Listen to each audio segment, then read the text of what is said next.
Hey everyone, welcome back. Today's tutorial has this awesome Vampy lip and a rich, warm eye. Perfect for any parties or festivities you have coming up. It's sultry and dramatic and lots of fun to create. I hope you enjoy. Starting with the eyes today, and we'll do the base a little bit later on. Eye primer is a must for me if I'm using powder eyeshadows. So this is the NARS Pro Prime, which is a great one, especially if you have oily lids. All of the eyeshadows I'm using today are from this beautiful Zoeva Cocoa Palette. It's stunning, right? Perfect for fall. So dusting a pale shade from the crease to the brow.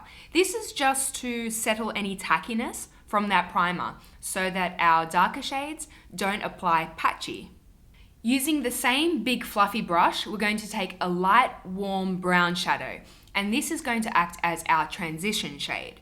So the transition shade is placed in the area just above the natural socket so that once our eye makeup is done, we'll have a little bit of warm brown peeking out the edges and your gradient will be on fleek. Now take a smaller crease brush and a deeper warm brown. We're etching the shadow into the deepest part of the socket, so below our transition shade. I'm blending this color pretty evenly from the outer socket right to the bridge of the nose. Now, my eye shape benefits from that extra contouring, but if you would prefer not to carve out that inner socket, that's cool too. You do you. I feel like this eye look could be a bit heavier at the outer corners, so I'm mixing that warm brown with a bit of a blackened shade and buffing onto the outer crease and dragging that color onto the lid a bit. I'll also add a touch of that depth to the inner socket. For the lid color, we're using a rich bronze shadow. And the perks of filming on a Saturday, cameos from Adrian. Patting that bronze shade all over the lid, you know how it goes. I still feel like this look needs some more depth at the outer corners, so taking that blackened shade alone and creating a bit of a wedge shape that meets the lash line, you can go back in with your crease brush to soften that edge if you like. You could do wing liner with this look. I'm just going with a basic thin line of liquid liner. This one is by Tom Ford. I've heard everyone talk about this online and I was really hoping that it would be overrated, but damn, it's really awesome. Give the lashes a very light curl and tightline the upper lash line with a black pencil liner. I feel like I say this in every tutorial. For lashes, I'm using the House of Lashes Tigress. I adore this style. They have a very winged shape. So they elongate the eye kind of in the same way that a winged liner would, but without the frustration and the resentment and the tears. I know some of you feel me. Clean up any fallout with a face cream. I sometimes edit this out, but I always do it, even if I can't see any fallout because I'm just neurotic like that. My favorite under eye concealer over the past few months has been the Urban Decay Naked. It ticks all of my boxes. I'm gonna leave a little link on the screen, go check that out. I'm using a little more concealer than I would normally because I feel like very warm eyeshadow makes my eye area look a little bit tired, but that's an easy fix. Foundation wise, I'm being difficult and I'm mixing the Charlotte Tilbury Light Wonder and a Sisley foundation. Now, I really like the Light Wonder alone. I think it's particularly great for very dry skins. The Sisley one, I don't love alone. I actually almost got rid of it, but it looked so beautiful mixed on this day, so decisions, life is very hard. By the way, back on the Beauty Blender train, I love this tool for building coverage without veering into that sort of cakey territory. I'm going for a matte complexion today, which I don't often do, but I feel like it works well with this look. So I'm lightly setting the entire face with a powder. I'm trying something new for the brows as well. I'm first strengthening the shape with a Sigma brow powder. I do really like this formula, but the shade is not quite grey enough for my liking, but really, very few brow products are grey enough for me. Then elongating the tails and adding some extra texture with a brow pen, as always.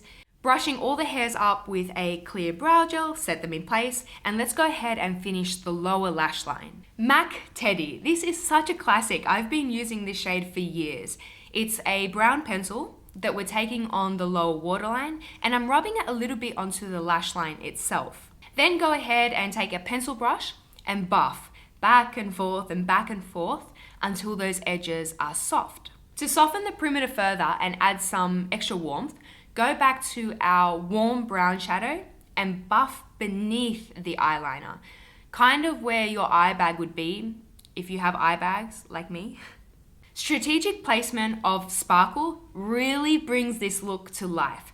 So adding a brighter gold shadow around the tear duct and on the very ball of the eyelid.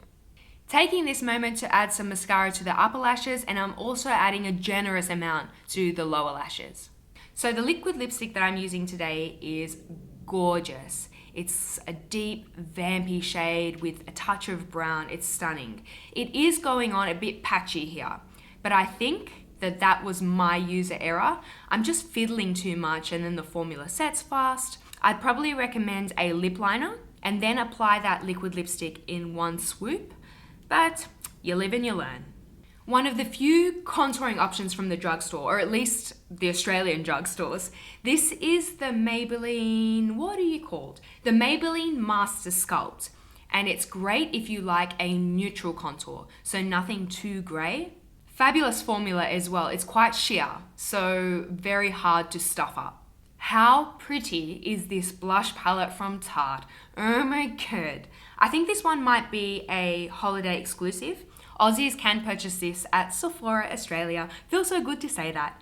So I'm going for the shade Prim, which is a warm, dusty shade that provides a little bit of color, but it doesn't compete with the eye or the lip. Finally, if you know me, you know I have to add a bit of highlight.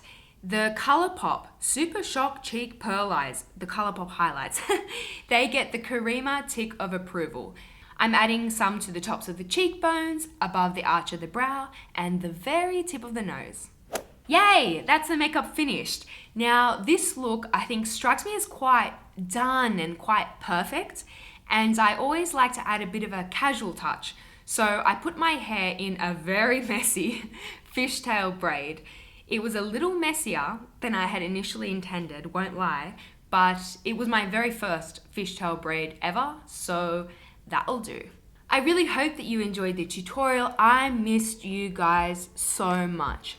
I know that I was quiet for a minute there, exams, damn it, and then I got really sick. Sorry if I sound sick today, still lingering, but I am back.